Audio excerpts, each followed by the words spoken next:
So I've totally lost my voice as well, which is, I sound like Tom Waits.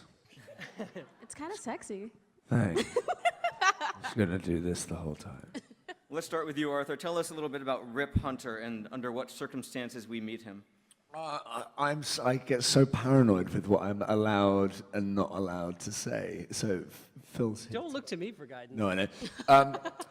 He's from the future, and from a future that he's not particularly happy with. So he has come back for various reasons to get this ragbag team of nutcases together to try and battle Vandal Savage, who we saw a little bit of in that Flash teaser, and we all got very, very excited. We were all just jumping around like kids back there watching that. They were, I can confirm this. Yeah. Now, among the group, we have Ray Palmer. Now, Brandon, in the Arrow premiere we saw, there's a whole memorial sign at the town line for Ray. Isn't it a little bit disingenuous of him to be alive? Yeah, just stay dead. Well, maybe. But hopefully he's welcomed back if he decides to show himself again, or maybe he's in terrible peril. We'll find out soon.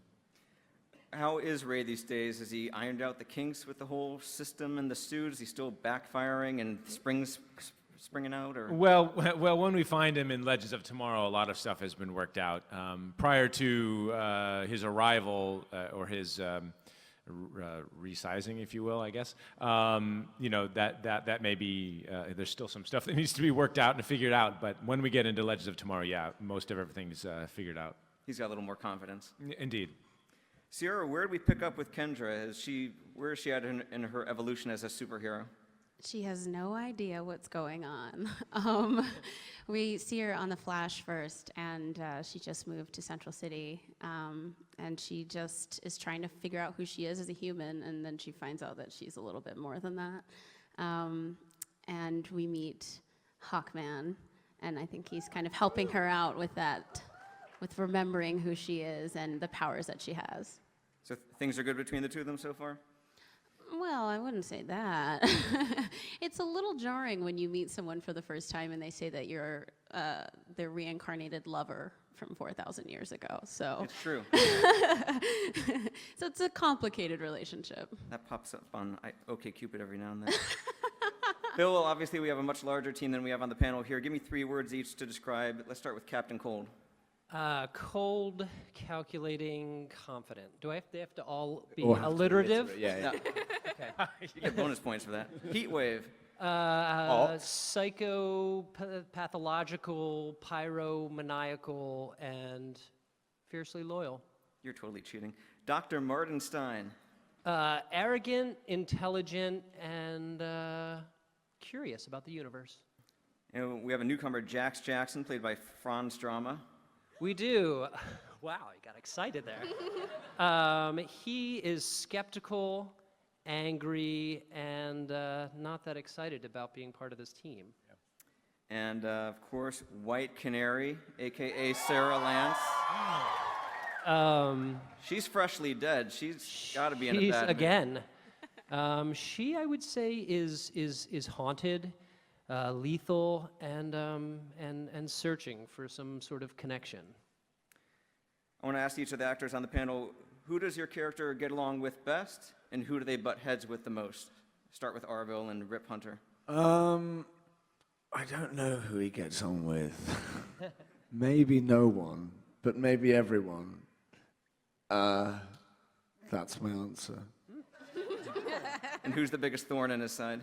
Sorry? And who's the biggest thorn in his side? I don't know, it changes. Like, everyone's really irritating. Like, I don't think he's quite thought his plan through. Like, he's got, right, I need to get these people together, and we're going to go and save the world. It's going to be great. Yeah, he thought it was just going to be 1 episode and not 16. Yeah.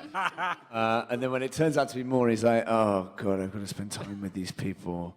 Yeah, he doesn't, I think friendships form as they naturally do in life, but I don't think he's encouraging it. I think he wants to keep it fairly formal. Brandon, who does Ray get along with best, and who does he butt heads with? Well, get along with best is a little bit hard to say so far. I would say probably Canary and Hawk Girl just because we haven't had that much interaction yet.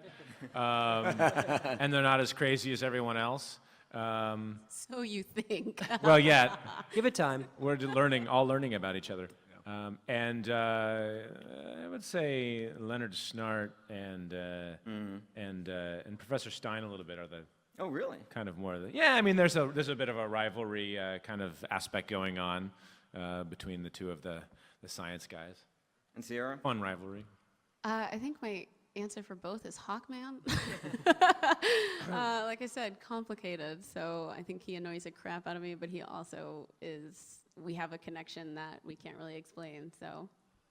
Phil, what is this show going to look like on a weekly basis? I know the big bad is Vandal Savage, but on a week to week, what are they going to be going up against?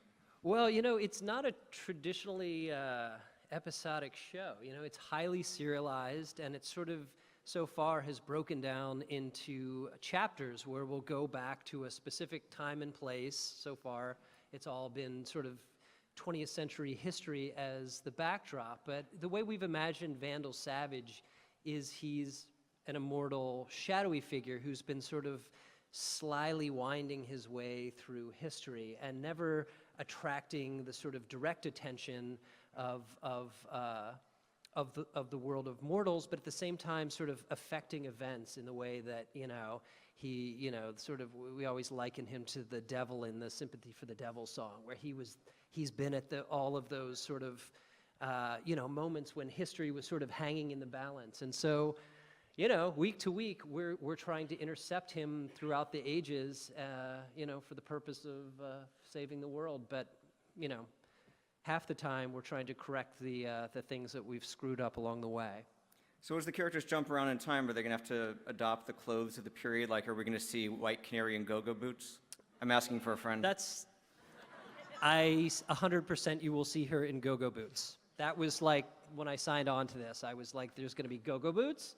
Yeah, we have like what we call the fabrication room on the ship. So every time people go out into the world, it's amazing. You can get your sort of, your wardrobe to match. So yeah, we'll see the 70s, we'll see the 50s, we'll see the Cold War, we'll see fascism, terrorism, maybe we'll see dinosaurs, I don't know.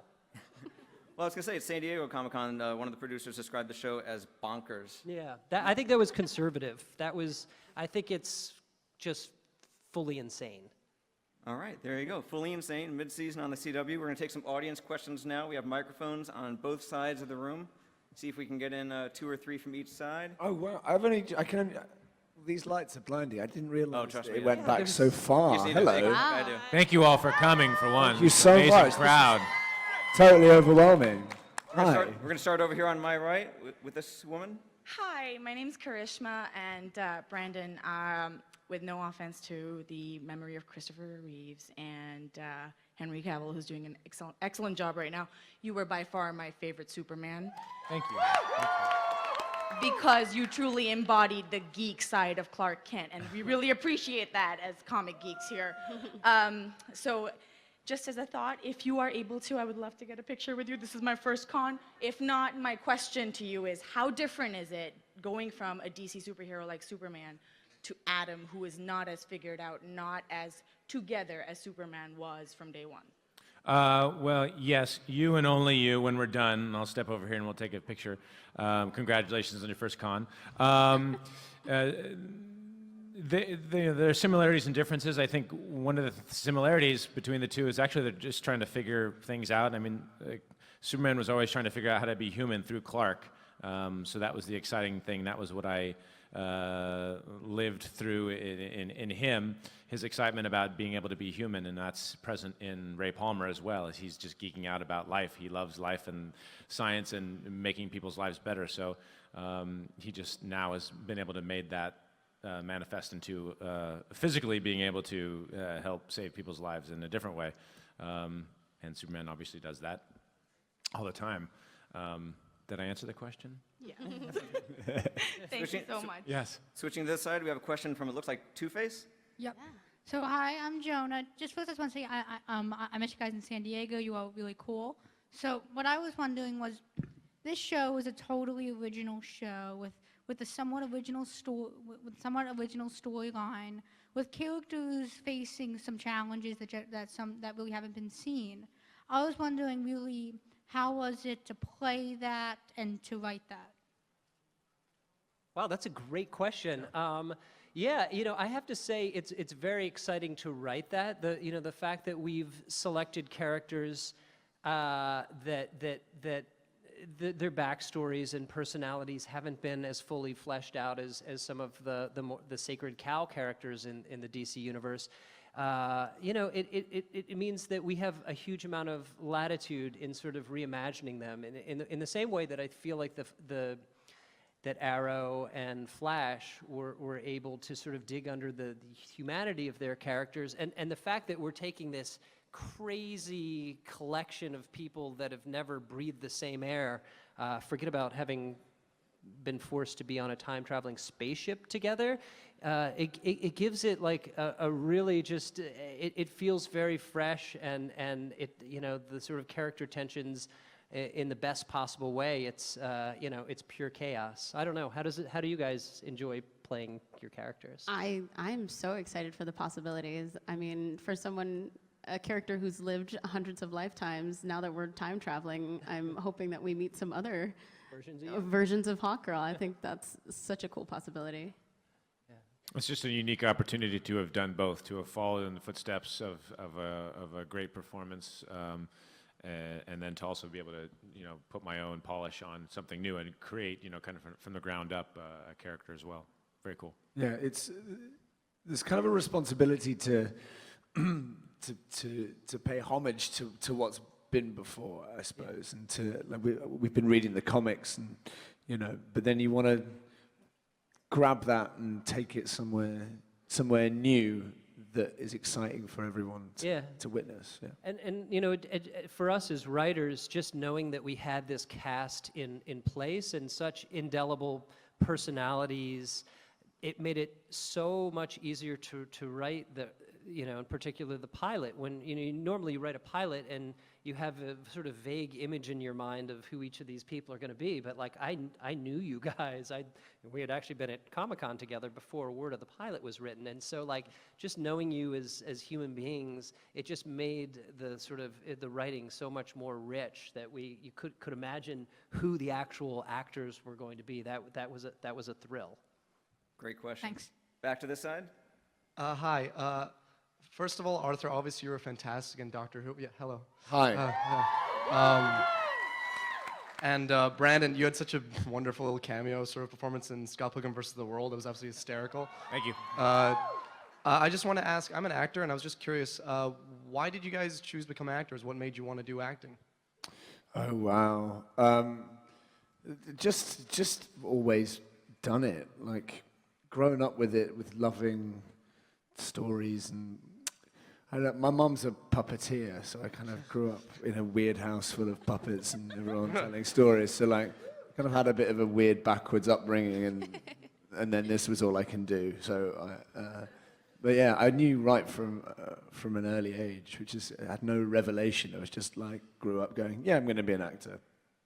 So yeah, it was kind of. I just grew up in a family that was always entertaining. My parents were both musicians, and I didn't really think of it as a real possibility growing up in a small town in Iowa, but some some opportunities were presented and doors opened, and I was like, okay, well, we'll see where this goes, with a kind of fearless attitude, I guess, and here we are. Wow, no one in my family performed at all. I'm a little bit of the weird black sheep because they're like, why do you want to do this? I was always a singer first, and I thought that that's kind of what I wanted to do. And then I did a musical in high school, and it kind of changed my mind. And I think I was really excited by the aspect of like, I get to be someone completely different than myself, because I was like such a loser in high school.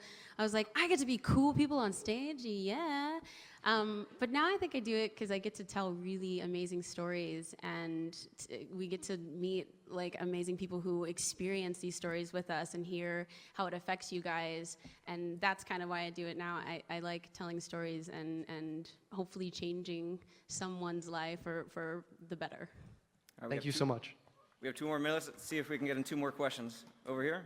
Quick question. Flash and Arrow have both teased about Batman. When is someone from the Bat family actually going to show up in your universe? Yeah, Phil. Phil, when's that gonna happen? I mean, is somebody from DC here that can answer that? Yeah. I mean, it's not like we're saying like, no, we will not let Batman be on our show. It's beyond our control, probably, I would imagine. Yeah. Yeah, those things get tricky. Going back to this side, Shout out to you, Brandon. Thank you, sir. Look good. the gentleman has on a Superman shirt. Yes. You got it. So my question is, Superman, awesome. Adam, even more awesome. If the two of them were to meet, what would be their first words to each other? Don't I know you? Great, thanks. You're awesome. Back to this side. Hi. My question is, are there going to be surprising new romantic relationships on the show? Because I know some people are shipping Ray and Sarah already. Oh, yeah. That too.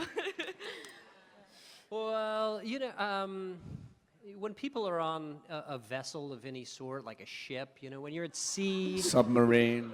a submarine, anytime you're in a writer's room, anytime you're in close life or death quarters, you know, weird things happen between people. And on a flying, time-traveling spaceship, I think There's a that no goes. clothes policy on the ship as well. It's pretty racy. Especially when one of them is in go-go boots. Yeah, Okay, thank All right. you. that was a yes. Let's do one last question, and then we are done. Take it away. Thank you. My name's Sean. This question's for Arthur. You're now playing a British guy traveling through time with a group of people trying to save the world. Yeah. Are you ready for all the comparisons to the Doctor, and how are they different? They're very different, and like I've come into this knowing that there's going to be those comparisons, and it'd be foolish of me to go, I don't know what you're talking about. Because Doctor obviously, yeah, exactly. It's a very different challenge for me, and he is very different from the Doctor. I don't know. The examples I can give. I've totally lost my voice because I spent the whole day fighting on Friday and beating someone up, which I don't think would happen in Doctor Who. There's, you know, there are some similarities. I'm English and wear a long coat and can travel through time and speak a load of time speak, which is thanks, Phil. But apart from that, the similarities kind of end there. And I'm really excited for you to see this kind of weird, mysterious adventurer who can kick ass. All right. Thank you so much, everybody. Love Rory. Thank you.